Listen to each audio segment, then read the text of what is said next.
تو آپ لوگوں کو تو کوئی مسئلہ نہیں ہے 8 فروری کی تاریخ سے یا الیکشن سے؟ جی بسم اللہ الرحمن الرحیم.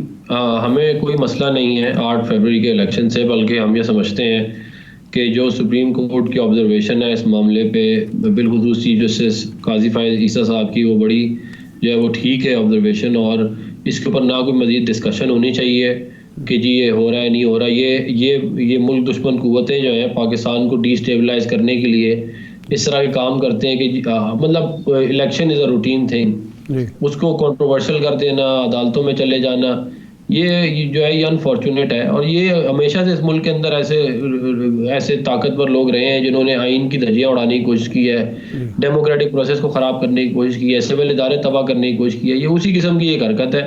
ورنہ کوئی بھی جو ہے وہ جس کو پاکستان کی تاریخ کی سمجھ ہے، جس کو معلوم ہے کہ یہ ڈیموکریٹک پروسیس کتنا امپورٹنٹ ہے، وہ کبھی بھی جو ہے وہ اس کو مزید اور ڈیلے کرنے کی بات نہیں کرتا. افنان صاحب، مولانا فضل الرحمان صاحب جو ہیں وہ کسی اور کی بولی بول رہے ہیں، کسی اور کی نمائندگی کر رہے ہیں. وہ مسلسل الیکشن کے بارے میں یہی کہہ رہے ہیں کہ جی جنوری میں تو نہیں ہو سکتے، موسم خراب، فروری میں نہیں ہو سکتے، موسم خراب ہوگا، پنجاب میں تو ہو جائیں گے، کے پی میں تو بالکل نہیں ہو سکتے. نہیں، میں یہ نہیں بالکل بھی سمجھتا کہ مولانا فضل الرحمان جو ہے وہ ان کی اپنی آبزرویشن ضرور ہے اور وہ بہت قابل احترام ہے ہمارے لیے. لیکن جیسا کہ آپ نے ابھی تھوڑی دیر پہلے اپنے انٹرو میں بتایا کہ الیکشن جو ہیں وہ 97 کے اور 2008 کے اور غالباً 1970 والے یہ سارے کے سارے جو ہیں وہ ان دنوں میں ہوئے ہیں مور اور لیس. تو بس جب ماضی میں اس کی مثال موجود ہے اور ریسنٹ ماضی میں بھی موجود ہے، تو پھر اس کے بعد جو ہے یہ کہنا کہ جی وہ میرا خیال ہے اتنا مناسب نہیں ہے. آپ مجھے خود بتائیں نا، ملک کے اندر انویسٹمنٹس کیسے آئیں گی؟ کو کیئر ٹیکر سیٹ اپ کے ساتھ کتنی ڈیل کرے گا؟ آپ لانگ ٹرم پلاننگ کیسے کریں گے؟ بڑے پروجیکٹس لگانے کے لیے آپ کو فائنانشیل کلوز کرنے پڑتے ہیں، ملٹی لیٹرل ایجنسیوں سے بات کرنا پڑتا ہے، وہ آپ کیسے کریں گے؟ پھر جیو پالیٹکس جو ہے اس ایریا کی، اس کو وہ بہت تیزی سے تبدیل ہو رہی ہے. تو آپ کے پاس ایک بڑی کمپیٹنٹ ٹیم ہونی چاہیے فارن آفس میں جو اس چیز کو ایڈریس کر سکے. تو یہ ایڈ ہاک بیسس کے اوپر ملک کو چلانے والے معاملات میری سمجھ سے باہر ہیں. میں یہ سمجھتا ہوں کہ بہت جلد از جلد جو ہے وہ الیکشن ہونے چاہیے تاکہ ملک کے اندر اسٹیبلٹی آئے، اور پھر اس کی وجہ سے فائنینشیل اسٹیبلٹی آئے گی، اور تاکہ اس کے بعد آسودگی آ سکے. صحیح ہے. اچھا، مسلم لیگ نون فوکس کر رہی ہے الیکٹیبلز کو، پھر آپ بڑے پیمانے پہ انتخابی اتحاد کر رہے ہیں، جے یو آئی سے کر رہے ہیں، باپ سے کر رہے ہیں، ایم کیو ایم سے کر لیا ہے. پرپس کیا ہے؟ کیا آپ کو یہ خدشہ موجود ہے کہ انتخابی اتحاد کے بغیر آپ کو کوئی اکثریت نہیں ملنی، یا آپ کوئی ایسا کنسنسس بلڈ کر رہے ہیں، کوئی ایسا اندیشہ ہے کہ اگر اتحاد نہ ہوا تو سول انٹیٹی میں آپ کو نقصان ہو سکتا ہے اگر موسم بدلا تو؟ دیکھیں، بات یہ ہے کہ جو الیکشن کا رزلٹ ہوگا اس کے بنیاد کے اوپر ہی آگے الائنسز بنائے جائیں گے. ہم اس سے پہلے ضرور بات کر رہے ہیں، بہت سارے الائنس ہم نے بلڈ بھی کیے، لیکن جن لوگوں کو پاکستان کے عوام ووٹ دے کے بھیجیں گے نیشنل اسمبلی میں اور پروونشل اسمبلیز میں، ان کے ساتھ جو ہے وہ ظاہر ہے کوئی نہ کوئی معاملہ ہمیں کرنا پڑے گا. ایک بات. دوسری بات یہ ہے کہ 2013 میں ہمارے پاس سمپل میجورٹی ہم نے اچیو کر لی تھی، مگر اس کے باوجود ہم نے اتحادیوں کو ساتھ حکومت میں ملایا تھا، کیونکہ ایک مستحکم حکومت کے لیے ضروری نہیں ہے کہ آپ 134 جو ہے وہ 134 266 میں سے اگر آپ پورا کر لیں تو وہ جو ہے وہ آپ اکیلی حکومت کریں. اس سے زیادہ امپورٹنٹ یہ ہے کہ آپ کی حکومت جو ہے اس کے اندر کولیشن پارٹنرز ہونے چاہیے، تاکہ آپ کو جو ہے وہ ان کی سپورٹ حاصل ہو لیجسلیشن کے اندر، پالیسی میکنگ کے اندر. تو یہ ہماری یہ سوچ ہے کہ ہم میجر سٹیک ہولڈرز کو ساتھ لے کے چلنا چاہتے ہیں تاکہ ہم یہ بڑے پروجیکٹس کر سکیں، ملک کو ترقی کے راستے پہ ڈال سکیں.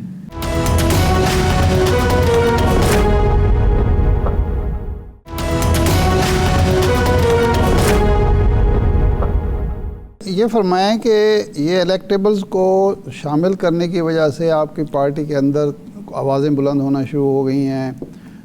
جنوبی پنجاب کے کچھ ارکان اسمبلی نے کہا، سینٹرل پنجاب کے کچھ لوگوں نے کہا کہ جی قربانیاں ہم 5 سال تک دیتے رہے، اور اس کے بعد اب ان لوگوں کو جو دوسری پارٹیوں کے تھے ان کو لا کے ہم پر مسلط کیا جا رہا ہے، ہماری حق تلفی بھی ہے. اور دوسرا یہ ہے کہ یہ الیکٹیبل جو ہوتے ہیں یہ قابل اعتماد بھی نہیں ہے، جب ان کو چاہو چابی بھرو اور کہیں اور طرف بھیج دو. تو اس کے بارے میں پارٹی نے اب فیصلہ کر لیا ہے کہ الیکٹیبلز کو جو دروازہ کھولا ہوا ہے کھلا رکھنا ہے یا بند کر دیا گیا ہے؟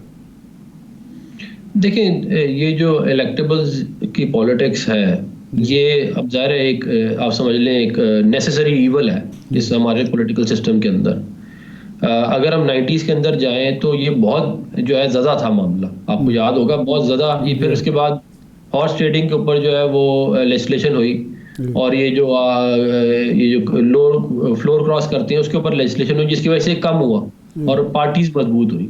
لیکن ظاہر یہ ایک ریالٹی ہے, بالخصوص بلوچستان کے اندر یہ ایک بہت بڑی ریالٹی ہے. تو یہ وقت کے ساتھ ساتھ ہی ٹھیک ہوگی, کیونکہ ظاہر ہے اگر لوگ ووٹ دے کے بھیجیں گے اپنے نمائندوں کو تو ہم یہ تو نہیں کہہ سکتے کہ جی ہم اس کو لیتے ہیں ہم اس کو نہیں لیتے. کچھ جگہوں پہ ہم نے بالکل جو ہے وہ لیا ہے الیکٹیبلز کو, لیکن وہ مور اور لیس جو ہے اس کا فوکس جو ہے وہ بلوچستان ہی رہا ہے.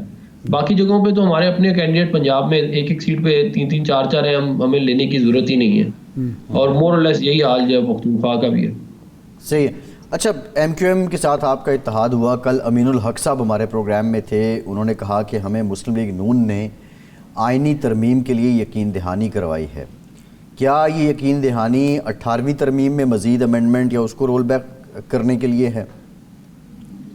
نہیں دیکھیں, جو ڈیولوشن ہو چکی ہے میرا خیال ہے وہ تو کوئی بھی پولیٹیکل پارٹی نہیں چاہتی کہ وہ واپس ہو, اور جو این ایف سی ایوارڈ ہے وہ بھی ظاہر ہے جو ہے وہ پروونسز کو اس نے اسٹرینتھن کیا ہے, تو اس کے اوپر ظاہر بات تو ہو سکتی ہے, مگر وہ این ایف سی کے پلیٹ فارم پہ ہی ہو سکتی ہے. تو ہم جو ہے وہ 18ویں ترمیم کو رول بیک کرنے کا ہمارا کوئی پلان نہیں ہے, ہم نے واضح طور پہ والی بات بتائی ہے. یہ ضرور ہے کہ لوکل باڈیز کا ٹینیور جو ہے وہ آپ کو پتہ ہے کہ حکومت آتی ہے وہ آگے سب کو فائر کر دیتی ہے, حالانکہ وہ الیکٹڈ ریپرزنٹیٹیوز ہیں وہ, پھر ان کو فائنینشیل جو ہے وہ ان کو جو وفاق نے صوبوں کو ٹرانسفر کر دی, ڈیوالو کر دی, وہ مزید ڈیوالو ہونی تھی لوکل باڈیز کے لیول پہ, وہ ڈیولوشن آج تک نہیں ہوئی.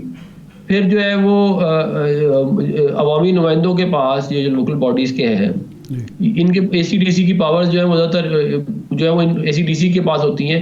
ایون کسی آپ نے پیون کو اپوائنٹ کرنا ہے وہ بھی آپ اے سی ڈی سی کے پاس ہی جاتے ہیں. تو بہت ساری ایسی پاورز ہیں جو میں سمجھتا ہوں کہ وہ ان کے پاس ہونی چاہیے. تو اس طرح کے معاملات جو ہے اس کے اوپر ضرور وہ بھی ہم اگر کچھ کریں گے تو وہ ہم تمام اسٹیک ہولڈرز کو آن بورڈ کریں گے, اس کے اندر ہم پیپل پارٹی کو بھی آن بورڈ کریں گے. یہ نہیں ہوگا کہ ہم اپنی ایک جو ہے وہ بنا لیں اسٹریٹجی اور اس پہ چل پڑے. ہم پہلے ماضی میں بھی ہم نے اسٹیک ہولڈرز کو آن بورڈ کیا ہے میجر پالیسی میجر انویسٹمنٹس کے اوپر, اور آگے مستقبل میں بھی ہم یہی کریں گے. اچھا, ایک سیاسی جماعتوں پر عام طور پر اعتراض یہ کیا جاتا ہے کہ ان کے ہاں آزادی رائے نہیں, اختلافی آواز کو برداشت نہیں کیا جاتا. ابھی حال ہی میں ہم نے دیکھا کہ شاہد خاقان عباسی صاحب کنارہ کش ہو گئے, مفتاح اسماعیل صاحب کنارہ کش ہو گئے بعض لوگوں سے مایوس ہو کر. اب تازہ واقعات دانیال عزیز کا ہے, انہوں نے حسن اقبال صاحب کے حوالے سے 1-2 بیانات دیے, اور وہ بیسیکلی ان کا کنسرن مہنگائی تھا, لیکن ان کو شوکاز نوٹس جاری کر دیا گیا. وہ یہ کہتے ہیں کہ جی بھائی بجائے اس کے کہ حسن اقبال صاحب سے پوچھا جاتا یا پارٹی خود احتسابی کرتی کہ جی مہنگائی کیوں بڑھی ہماری, کس پالیسی کی وجہ سے, کیا ہم نے نہیں کیا جس کی وجہ سے مہنگائی بڑھ گئی, ان کو شوکاز نوٹس جاری کر دیا گیا ہے. تو یہ کوئی مناسب بات ہے کسی سیاسی جماعت کے لیے؟ دیکھیں, جو پارٹی کا جو ادارہ انٹرنل میکینزم ہے اس کے تحت جو ہے وہ یہ شوکاز نوٹس ایشو کیا گیا ہے, اور اس کے اندر انہوں نے جواب دینے کا ظاہر ہے ان کے پاس رائٹ موجود ہے دانیال عزیز صاحب کا. تو اور دانیال عزیز صاحب کی پارٹی کے لیے بڑی خدمات بھی, اس میں بھی کوئی شک نہیں ہے. تو وہ جو ہے اس سے وہ اپنا جواب دے دیں گے. مجھے امید ہے کہ یہ معاملہ امیکیبلی ریزالو ہو جائے گا اور یہ مزید جو ہے وہ بڑھے گا نہیں. جو کنسرن ہیں دانیال عزیز کے, ان کو بھی ایڈریس کیا جائے گا یا صرف ان سے جواب طلبی جو جواب دے دیں گے وہ اس پہ شوکاز نوٹس ختم ہو جائے گا؟ وہ تو کہہ رہے ہیں کہ یہ جائزہ لینے کی ضرورت ہے کہ ہم مہنگائی کا ذمہ دار عوام ہمیں کیوں سمجھ رہے ہیں, ہماری کون سی پالیسی تھی یا کن لوگوں کی غلطی تھی جس کی وجہ سے ہمارا نیریٹو ہی تباہ ہو گیا ووٹ کو عزت دو کا. دیکھیں, ظاہر ہے وہ جو ان کو نوٹس ایشو ہوا ہے اس کے اندر وہ جب یہ جواب اگر وہ یہ بہتر سمجھیں گے جواب دیں گے تو شاید اس کو مزید الیبوریٹ بھی کریں گے کہ وہ جو ہے وہ کس کو سمجھتے ہیں مہنگائی کا ذمہ دار. تو پھر اس کے اوپر ہی مزید بات ہو سکتی ہے. میرا یہ خیال ہے کہ 16 مہینے کی حکومت کے اندر جب آپ کا ملک ڈیفالٹ کے قریب ہو اور ایک بندہ جو ہے فارمر پرائم منسٹر اور اپوزیشن لیڈر کیمپین کرے پوری دنیا میں ملک کو ڈیفالٹ کرنے کے لیے، اس طرح کی حکومت کے اندر اگر ملک ڈیفالٹ سے ہی بچ جائے تو یہ بھی بہت بڑی بات ہے. مہنگائی ہم کنٹرول کر لیتے ہیں، لیکن ظاہر ہے مہنگائی اتنی جلدی، مہنگائی کا جن جو ہے وہ ظاہر ہے اس میں آتا نہیں ہے بوتل میں، اس کو ٹائم لگتا ہے. 2013 میں بھی ہمیں ٹائم لگا تھا، ہمیں کچھ 1-1.5 سال لگا تھا، اس کے بعد ہی ہوا تھا. لیکن اب مجھے امید ہے کہ آنے والی حکومت کے اندر انشاءاللہ نہ صرف ہم مہنگائی کا مسئلے کو بھی ہم کسی حد تک ریزالو کر جائیں گے اور جو ہے باقی معاملات کو بھی کر لیں گے. صحیح ہے. اچھا ڈاکٹر صاحب یہ بھی بتائیے گا کہ پیپلز پارٹی کہتی ہے کہ آپ بالکل ناکامی کی ایک مثال ہیں اور بنیادی پرپز آپ کا یہی ہے جو آپ سارے الائنس کر رہے ہیں، اتحاد بنا رہے ہیں کہ آپ 18ویں ترمیم کو رول بیک کرنا چاہتے ہیں. پیپلز پارٹی کی یہ ریزرویشن کیوں ہے؟ بارہا آپ تردید بھی کرتے ہیں لیکن اس کے باوجود اطمینان نہیں کر پاتے، مطمئن نہیں کر پاتے ان کو. دیکھیں مسئلہ پیپلز پارٹی کا یہ ہے کہ جو ہے وہ کہتے ہیں نا، وہ اپنا وہ بچے کا ایگزام ہے کل، تو وہ پپو جو ہے وہ کہتا ہے کہ جی وہ امتحان جو ہے وہ اپنا وہ ایگزامینر ٹھیک نہیں ہے، ایگزامینیشن ہال ٹھیک نہیں ہے. وہ یہ کہتا ہے پپو کہ جی اپنا یہ ملک کا نظام ٹھیک نہیں ہے، ایجوکیشن کا نظام ٹھیک نہیں ہے، کیونکہ اسے پتہ ہے میں فیل ہو جاؤں گا. تو ان 15 سال اگر کچھ کیا ہوتا عوام کو بتانے جو کا، تو وہ شاید ان نان ایشوز کو ایشوز نہ بناتے، ہوا میں ایشوز کو کھڑا نہ کرتے. آج وہ یہ بتا رہے ہوتے کہ جی سندھ کے اندر جو ہے وہ غربت ہم نے جو ہے وہ اتنی کم کر دی ہے، ہم نے کراچی کو دنیا کا جو ہے ورلڈ کلاس شہر بنا دیا ہے، ہم نے سکھر اور لڑکانہ کو جو ہے وہ زبردست میٹروپولیٹن سٹیز بنا دی ہے. یہ باتیں کرنے کے بجائے اب نان ایج کبھی وہ کہتے ہیں جی عمر کا مسئلہ ہے، کبھی کہتے ہیں 18ویں. تو ہم نے یہ بات کہہ دی ہے کہ عفنان صاحب وہ یہ کہتے ہیں کہ ہماری کارکردگی اس قدر اطمینان بخش ہے کہ 3 بار سندھ کے عوام نے ہمیں ووٹ دیا اور اب کراچی کے عوام کو ہم نے ڈیلیور کیا تو ہمیں میئرشپ بھی انہوں نے دے دی اور اگلا الیکشن بھی ہم اپنی کارکردگی کی بنیاد پر لڑیں گے. شہری جو بلدیاتی اداروں میں پہلی دفعہ ہمیں نمائندگی ملی ہے، ہمیں سربراہی ملی ہے. تو وہ تو کہتے ہیں ہماری کارکردگی تو مثالی ہے، جب مسلم لیگ نون نے سوائے لاہور کے پورے پنجاب میں کوئی کام ہی نہیں کیا، پورے پاکستان میں.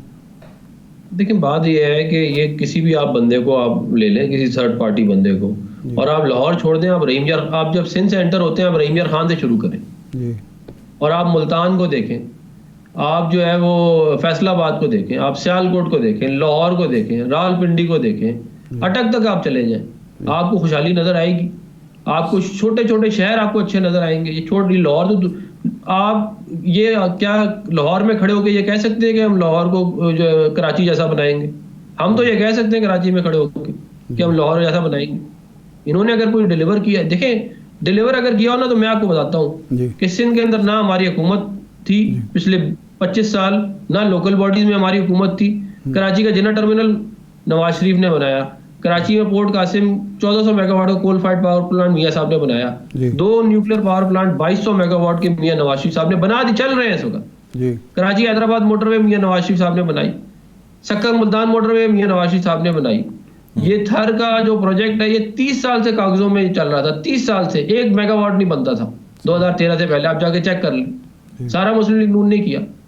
تو ہم تو نہ حکومت تھی نہ لوکل باڈی، نہ اس کے باوجود ہم نے یہ ڈیلیور کر کے دیا ہم آج.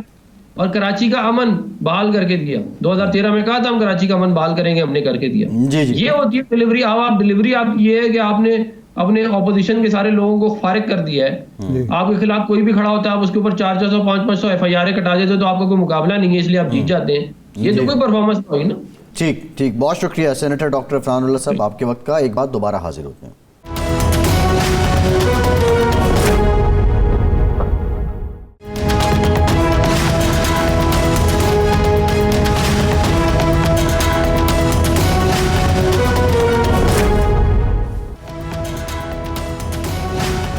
بریک کے بعد ایک بار پھر سے آپ کو خوش آمدید کہیں گے. ارشاد صاحب، پاکستان میں سیاست میں 2 باتیں بڑی عام ہیں، ایک ان پرنسپل اور ایک ان ریئل.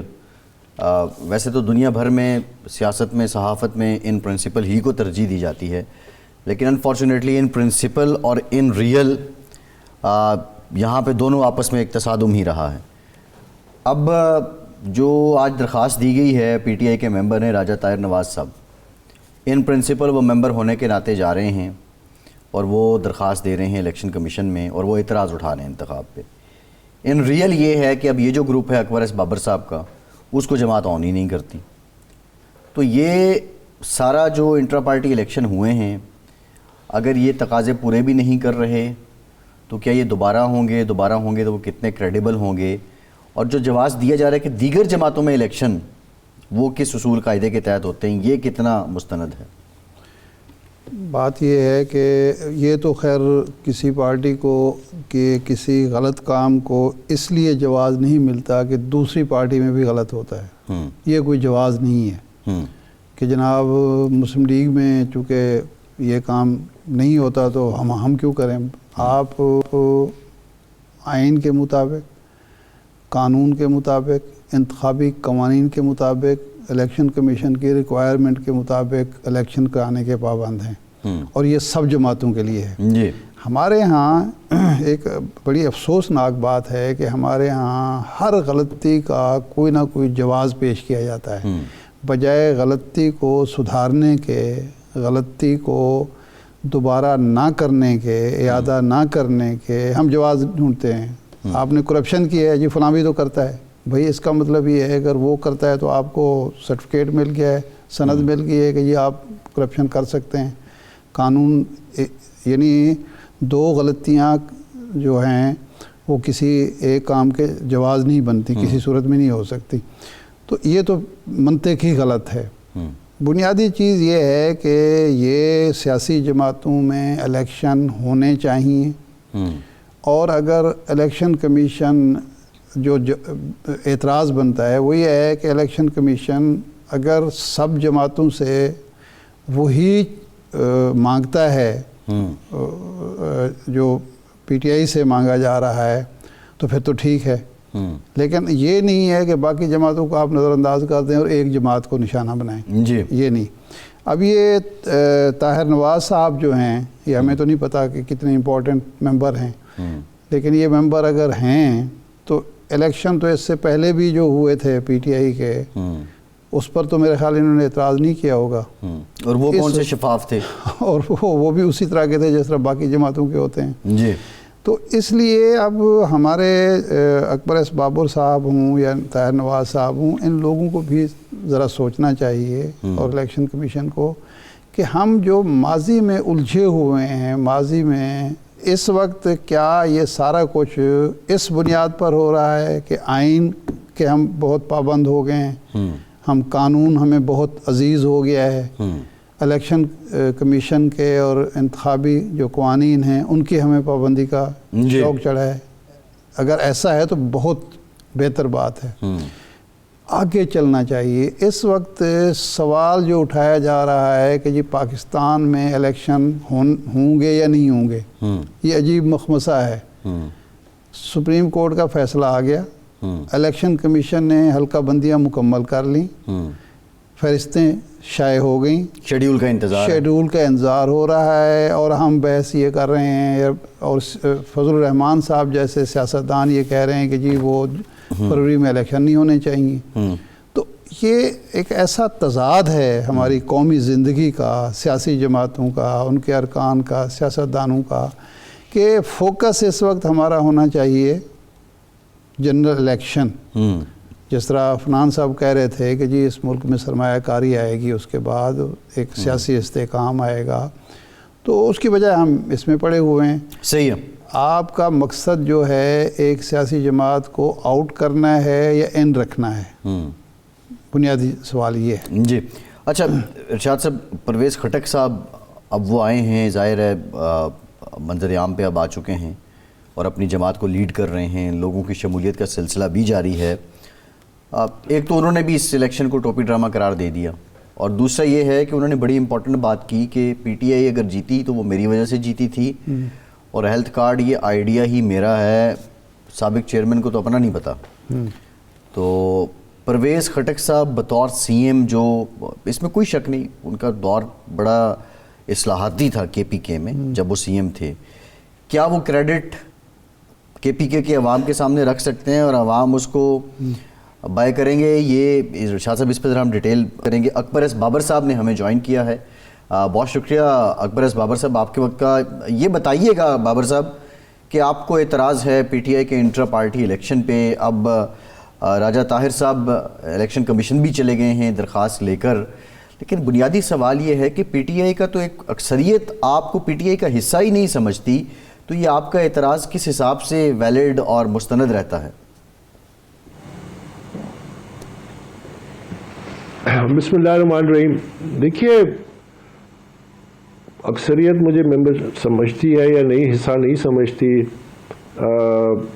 میں اس بحث میں نہیں پڑتا, کیونکہ اس کا تعین کرنا ایک جمہوری طریقے سے ہی کیا جا سکتا ہے, اور وہ ہے کہ آپ شفاف الیکشن کرائیں, لوگوں کو موقع تو دیں کہ ورکر جو ہے پارٹی کے وہ کس کی حمایت کرتے ہیں, اور ان کو وہ اختیار ہی نہیں لیا گیا نا. آئین اور قانون میں یہ اختیار ورکر کے پاس ہے کہ وہ اپنی جماعت کے لیڈرشپ کا انتخاب کرے, تو وہ ان سے وہ حق چھین لیا گیا. تو جب وہ لیول پلینگ فیلڈ کی بات کرتے ہیں قومی سطح پہ, تو اپنے گھر کے اندر اپنی پارٹی میں لیول پلینگ فیلڈ دینے سے انکاری ہے. اور دوسری بات یہ ہے کہ مجھے کبھی بھی یہ بات مجھے اثر نہیں کرتی کہ تعداد.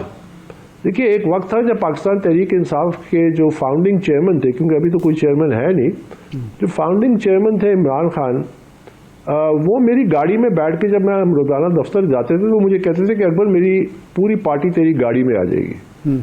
اور دفتر میں بیٹھ کے اکثر کہتے تھے کہ جس دفتر میں ہم بیٹھے ہیں, جس کمرے میں, یہ 66 بازار روڈ ہوتا تھا کورڈ بازار کے ساتھ اسلام آباد میں, تو وہ کہتے تھے کہ میری پوری پارٹی اب اس کمرے میں آ جائے گی. تو ہم ہنستے تھے. تو لیکن اس وقت بھی ہم نے ان کا ساتھ نہیں چھوڑا, کیونکہ ہمیں مقصد عزیز تھا. لیکن اس پہ بھرپور ہمارا ایک وہ کنوکشن تھی کہ ایک وقت آئے گا کہ لوگ آئیں گے اور سپورٹ ملے گی. ہمارا جو بٹریل ہوا وہ یہ ہوا کہ 2011 میں جب لوگ آئے اور وہ اقتدار سامنے نظر آیا, وہاں پہ دو راستے تھے. ایک راستہ تھا اقتدار کا, روایتی سیاست کا, اور ایک راستہ تھا چینج اور تبدیلی کا. میرا بھرپور یقین تھا کہ اگر ہم اسی تبدیلی کے راستے پہ رہتے اور کریڈیبل لوگوں کو سامنے لاتے اور میرٹ لاتے اور ڈیموکریسی لاتے پارٹی میں, تو اقتدار پھر بھی مل جاتا. لیکن اقتدار کی خواہش نے ان تمام آئیڈیلز کو رون ڈالا. اب ہم جیسے لوگ جو کہ عمران خان کے ساتھ ہمیشہ اس کو کہتا تھا کہ ہماری ریلیشن شپ بڑی ڈفرینٹ تھی, یہ جو آج آپ کو نظر آتی ہے. ہم تو he was only first amongst equals. مطلب ایک دفعہ مجھے یاد ہے کہ انہوں نے کہا کہ ایک پنجاب کے روایتی سیاستدان ہے, بڑا نام ہے لیکن میں نام نہیں لیتا, وہ کہا جی میں اس کو پارٹی میں لا کے صدر پی ٹی آئی پنجاب لگانا چاہتا ہوں. تو میں نے کہا G over my dad body, یہ ہو ہی نہیں سکتا, ہم نے اس راستے پہ چلنا ہی نہیں ہے. تو انفارچونیٹلی وہ جو راستہ آیا 2011 میں, اس میں انہوں نے وہ روایتی سیاست کا راستہ اپنایا, اور وہاں سے ہماری بربادی شروع ہوئی. کبھی اجرتی سیاستدانوں کے حوالے کر دی, کبھی اے ٹی ایم مشینوں کے حوالے کر دی, اب یہ وکلاء کے حوالے کر دیا کیونکہ ان کے اپنے کیسز چل رہے ہیں. اب یہ جو انہوں نے نامنیٹ کیا, یہ کس قانون قاعدے کے تحت کیا, اس کی کیا میرٹ ہے پی ٹی آئی میں, کیا میرٹ ہے مجھے بتائیں, سوائے اس کے کہ نامنیٹ کیا. اور جو یہ کبھی دنیا میں جمہوریت میں ہوا ہے کہ ایک عہدہ جو چھوڑ رہا ہے وہ دوسرے کو نامنیٹ کر رہا ہے, یہ تو بادشاہت میں ہوتا ہے. تو وہ کہتے ہیں مورثی سیاست نہیں, تو میں کہ یہ بادشاہت ہے. آپ پارٹی کے ورکر پہ کیوں نہیں اعتماد کرتے؟ اکبر صاحب آپ نے یہ کہا جی میں بلے کا نشان بچانا چاہتا ہوں, کہ یہ نشان آپ نے دلوایا, اس سے پہلے چراغ تھا آپ کا نشان, اور اس نشان کو بچانے کے لیے آپ نکلیں. اب الیکشن کمیشن نے 20 دن کا ٹائم دیا تھا, 7 دن میں رپورٹ جمع کروانی تھی الیکشن کے بعد, ایک درخواست آج دے دی گئی ہے. اب یہ معاملہ اگر طول پکڑتا ہے اور وہ 20 دن کا ٹائم بھی نکل جاتا ہے اور الیکشن متنازع ہے, تو بلے کا نشان کیا بچ جائے گا؟ دیکھیے, یہ بڑا اچھا سوال ہے آپ کا, اور یہ شاید لوگوں کو سمجھانے کی ضرورت ہے. میں نے یہ میڈیا کے سامنے کہا کہ ہم بیسیکلی بلے کو بچانے کے لیے اور ظاہر ہے اس پارٹی کو ادارہ بنانے کے لیے یہ سب کچھ کر رہے ہیں.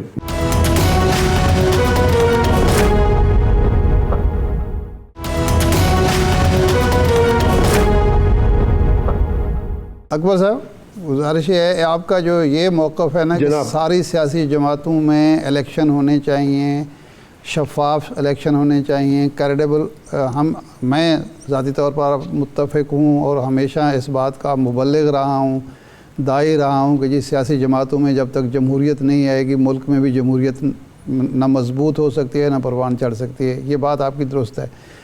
حامد خان صاحب نے آج یہ کہا کہ جناب ہمارے بھی ایسے ہی الیکشن ہوئے ہیں جس طرح باقی سیاسی جماعتوں میں ہوتے ہیں، اور آپ کا بھی آلموسٹ یہی موقف ہے کہ سب جماعتوں میں ایسا ہوتا ہے. لیکن میرا جو پوائنٹ ہے وہ یہ ہے کہ اس وقت 20 دنوں میں اگر سارے لوگ جو کوئی جیلوں کے اندر ہے اور کوئی جو ہے وہ باہر چھپا ہوا ہے، یہ سارے لوگ ایک جگہ اکٹھے ہوتے ہیں اور ساری گرفتاریاں ہو جاتی، تو اس کے بعد شفاف الیکشن ہو جاتے پارٹی کے؟ دیکھیے، سب سے پہلے جو پہلا پارٹ تھا کہ وہ کہتے ہیں کہ جی ہم نے ہمارے وہی الیکشن ہیں جیسے کہ باقی جماعتوں میں. مجھے بڑا افسوس ہوا، دکھ ہوا یہ سن کے کہ انہوں نے ایسا بیان دیا ہے جس طرح آپ کہہ رہے ہیں، کیونکہ جو دیکھیے ہمارے لیے پولیٹیکلی اسپیکنگ پیپلز پارٹی اور مسلم لیگ نون رول ماڈل نہیں تھے. تو کیا آپ یہ کہنا چاہ رہے ہیں کہ آج ہم وہ ہمارے رول ماڈل ہے، ہم ان کے نقش قدم پہ چل پڑے؟ تو پھر پی ٹی آئی بنائی کیوں تھی؟ پی ٹی آئی بنانے کی ضرورت کیا تھی؟ آپ ان میں سے کسی ایک روایتی سیاسی جماعت کا حصہ بن جاتے، اب وہی طریقے اپناتے. دیکھیں نا، یہ تو basically it hits the core of why P T I was formed and came into existence, کہ ہم نے وہ کام نہیں کرنا، ہم نے ایک نئی سیاست کی بنیاد رکھنی ہے، ہم نے اس پارٹی کو ادارہ بنانا ہے، ایک جمہوری ٹرانسپیرنٹ اکاؤنٹیبل. یہ ہمارے بنیادی آئین میں لکھا ہے، جس کے ڈرافٹ کرنے کی کمیٹی میں میں بھی تھا اور بھی کچھ لوگ تھے، تھوڑے سے لوگ تھے. تو ہم نے اس کو ٹرانسگریس کیا. میں نے کہا نا 2011 میں ایک وقت آیا، ایک روایتی سیاست کا راستہ تھا اور ایک وہ سیاست تھی جس پہ ہم نے پارٹی میں ساتھ ہوئے اور اس مرحلے بڑے مشکل حالات سے گزرے 16-17 سال. وہاں پہ پاور پالیٹکس نے پریویل کیا اور عمران خان نے وہ راستہ اپنایا جو پٹا ہوا راستہ تھا. کبھی اجرتی سیاستدانوں کا سہارا لیا، کبھی امیر لوگوں کا اے ٹی ایم مشینوں کا سہارا لیا، ان کے حوالے کر دی پارٹی. آج ان کو وکیلوں کی ضرورت ہے، پارٹی وکلاء کے حوالے کر دی. تو یہ وہ راستہ ہے جس نے پارٹی کو اس نہج تک پہنچایا جو آج ہے. دیکھیے، یہ جو بات کرتے ہیں نا، ہم جیسے لوگ جو ہیں، اور میں اکیلا نہیں ہوں، اور آپ دیکھیے کہ آج ہمارے ساتھ ایک خاتون جو پی ٹی آئی کی لیبر ونگ کی صدر بھی تھی، وہ بھی آج انہوں نے درخواست ڈال دی ہے، اور بھی بہت سارے لوگ ہیں جنہوں نے درخواستیں آج ڈالی ہیں. تو ہم لوگ ایک بہت بڑے مقصد کے اصول پہ کھڑے ہیں.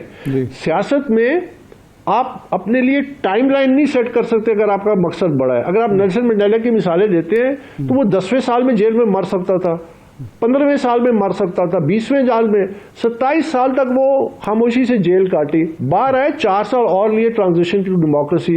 جب پریزیڈنٹ اور چیئرمین بنا این سی کا، پہلی ٹرم کے بعد اس نے کہا میں دوبارہ نہیں بنوں گا. کیوں؟ اس نے اپنا ووٹ بینک ٹرانسفر کیا اپنی پارٹی پہ.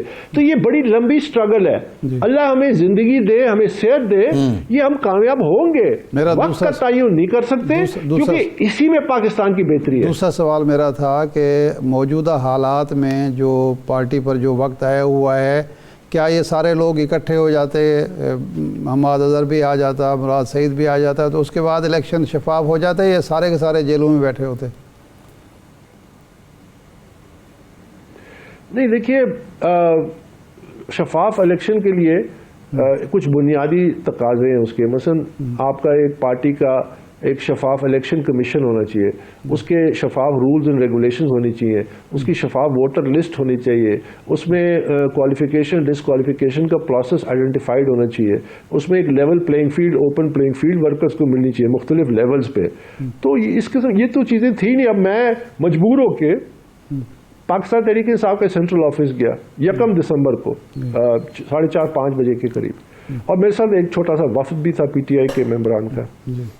پی ٹی آئی کے جو وہاں کرتے دھرتے تھے، ہم نے ان سے صرف یہ درخواست کی کہ ہمیں کاغذات نامزدگی دیں. نہیں، جب ٹائم سوری قطع کلام معاف، جب 3 بجے ان کا جو الیکشن شیڈول جو انہوں نے دیا تھا 3 بجے وقت ہی ختم ہو گیا تھا، تو آپ 4:30 بجے کیا لینے گئے تھے وہاں؟ آپ مجھے کوئی ایک دستاویز دکھا دیں جس میں 3 بجے کا ٹائم لیمٹ تھا. یہ ٹائم لیمٹ تو اس وقت آیا جب میں جا چکا تھا اور واپس آ چکا تھا اور ایویڈنس آ چکا تھا کہ ان کے پاس کچھ بھی نہیں ہے. یہ 3 بجے کا کوئی ٹائم لائن بتا دیں ان کی ویب سائٹ پہ، کوئی دستاویز میں، کہ جہاں انہوں نے لکھا تھا کہ اچھا چلیں میں 3 بجے کی ٹائم لیٹ ہو گیا. لاکھوں ممبروں میں ایک شخص بھی نہیں تھا جس نے کاغذات نامزدگی لیے اور جمع کرائے ہوں.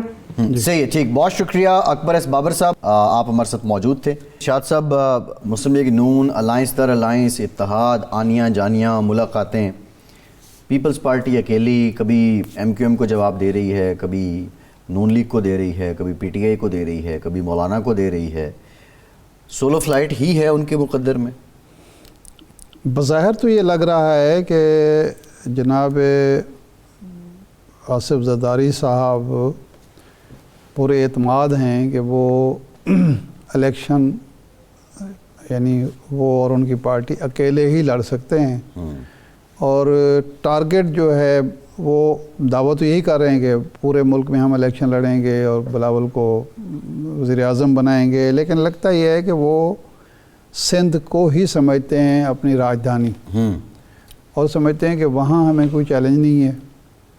تو اور اس پنجاب میں کوئی بہت زیادہ بریک تھرو مشکل نظر آتا ہے. وہ ریئلسٹک تو ہیں نا, ایک ریئلزم کا سمبل سمجھے جاتے ہیں, تو وہ اس لیے اپنی بجائے اس کے کہ اپنی صلاحیتیں, توانائیاں, وسائل ضائع کریں, تو وہ دباؤ بڑھا رہے ہیں مسلم لیگ نون پر. اور ان کے مد نظر جو ہے الیکشن یا الیکشن کے پہلے کی صورتحال نہیں ہے, الیکشن کے بعد کی صورتحال ہے. وہ جو انٹرویو تھا اس میں وہ کہہ بھی چکے, انہوں نے کہا کہ 172 سیٹیں کوئی سیاسی پارٹی لے ہی نہیں سکتی. حالانکہ یہ بھی عجیب سی بات ہے, کیوں نہیں لے سکتی؟ اگر ایک کوئی سیاسی جماعت چاروں صوبوں میں محنت کرے, عوامی رابطے کی مہم چلائے, عوام سے رابطہ کرے, تو وہ لے سکتی ہے نا. اگر ہم ایک سیاسی جماعت یہ فرض کر کے بیٹھ جائے, اصل میں پرابلم کیا ہوا ہے, یہ جو ضیاء الحق کا مارشل لا ہے اور اس کے بعد پھر یہ پرویز مشرف کا مارشل لا ہے, جو نقصان ہوا ہے وہ ہمارا وہ یہ ہوا ہے کہ سیاسی پارٹیوں کو کمزور کیا گیا جو ملک گیر سیاسی جماعتیں تھیں, اور علاقائی پارٹیوں کی, نسلی پارٹیوں کی, لسانی پارٹیوں کی حوصلہ افزائی کی گئی. صحیح.